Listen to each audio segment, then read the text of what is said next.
एक बार की बात है, एक गरीब आदमी अपने परिवार के साथ गांव से दूर जंगल में एक झोपड़ी में रहता था। एक दिन वहां एक बहुत बड़े साधु गुरुजी अपने शिष्य के साथ आए। शाम का समय हो गया था। गुरुजी और शिष्य दोनों गरीब आदमी की झोपड़ी के पास गए और गरीब आदमी से कुछ खाने के लिए मांगा। गरीब आदमी ने उन्हें कुछ मीठे आम लाकर दिए। गुरुजी और शिष्य ने आम खाए और अपनी भूख मिटाने के बाद वहां से चलने को कहा। चूंकि रात बहुत हो चुकी थी, इसलिए गरीब आदमी ने गुरुजी और शिष्य को अपने पास ही ठहरने के लिए कहा। गुरुजी ने पहले तो मना किया, लेकिन ज्यादा कहने पर वो वहीं ठहरने के लिए मान गए। गुरुजी ने गरीब आदमी से पूछा कि आप क्या काम करते हो? तो इस पर गरीब आदमी ने कहा, मेरी झोपड़ी के पास एक आम का पेड़ है। हम उस पर लगे आमों को खाकर गुजारा करते हैं। बस ऐसे ही सब कुछ चल रहा है। बातें करते हुए रात ज्यादा हो गई थी। नींद आने लगी और सब लोग सो गए।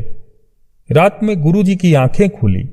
उन्होंने अपने शिष्य को जगाया और बोला कि ये पास में जो आम का पेड़ है उसे तुम जड़ से काट दो और ध्यान रहे कि किसी को पता भी नहीं लगना चाहिए।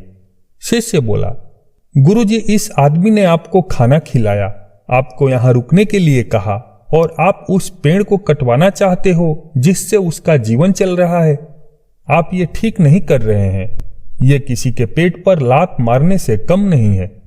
गुरुजी ने कहा, मैं जितना कह रहा हूं उतना करो।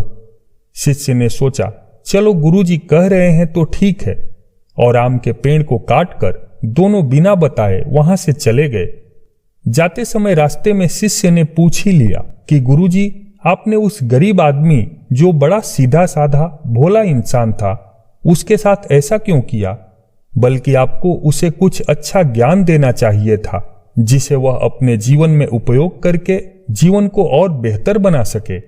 इस पर गुरुजी ने शिष्य से कहा, तुम्हें इसका उत्तर चाहिए तो तुम उस आदमी के पास कुछ सालों बाद जाना, तुम्हें उत्तर अपने आप मिल जाएगा।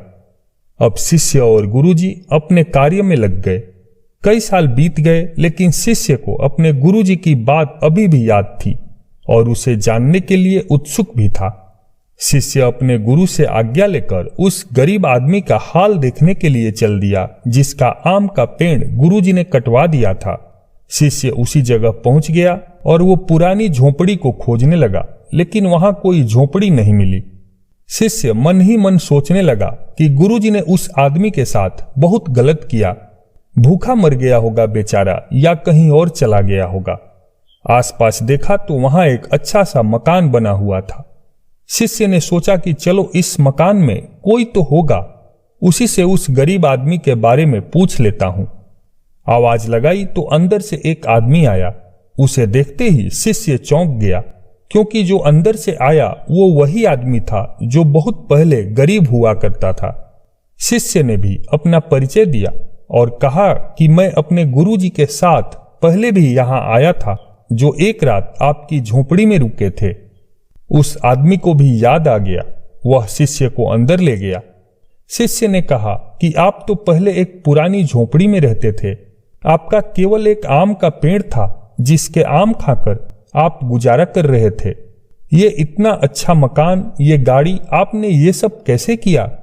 वो आदमी बोला कि जिस दिन आप यहां रुके थे उसी दिन किसी ने मेरे आम के पेड़ को काट दिया।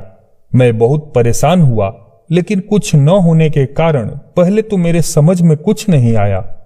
फिर बाद में मैंने यहां पड़ी खाली जमीन को साफ किया, उसमें कुछ फसल लगाई और धीरे धीरे मुझे मुनाफा होता गया। फिर मैंने और अधिक जगह को साफ किए, उसमें फसल उगाता रहा। अब मेरे पास बहुत बड़े खेत हैं और लाखों रुपए की हर साल फसल बेच लेता हूं। अब मेरी जिंदगी एकदम ठीक है। अब मैं उस आदमी को धन्यवाद देना चाहता हूं जिसने मेरे आम के पेड़ को काटा था, क्योंकि उसी कारण मैं अमीर बन पाया। यह सब सुनकर शिष्य भी समझ गया कि गुरुजी ने जो आम का पेड़ कटवाया था उसी का नतीजा है जो ये आदमी, जिसने कभी कमाना सीखा ही नहीं था, बस अपना पेट भरने को ही जिंदगी समझता था, जिसे किसी और चीज के बारे में पता ही नहीं था, उसको एक कामयाब व बड़ा किसान बना दिया। मित्रों, यह कहानी हमें सिखाती है कि हमारे जीवन में भी कभी कभी ऐसा ही आम का पेड़ आ जाता है, जिसके चक्कर में हम कुछ और ज्यादा करने की सोच ही नहीं पाते हैं, और जैसा पहले होता आया है वैसा ही होता रहता है, और हम दोष देते हैं कि मुझे तो कुछ और करने का मौका ही नहीं मिला। इसलिए देखिए कि आपकी भी सफलता में कोई आम का पेड़ बाधा तो नहीं बन रहा है।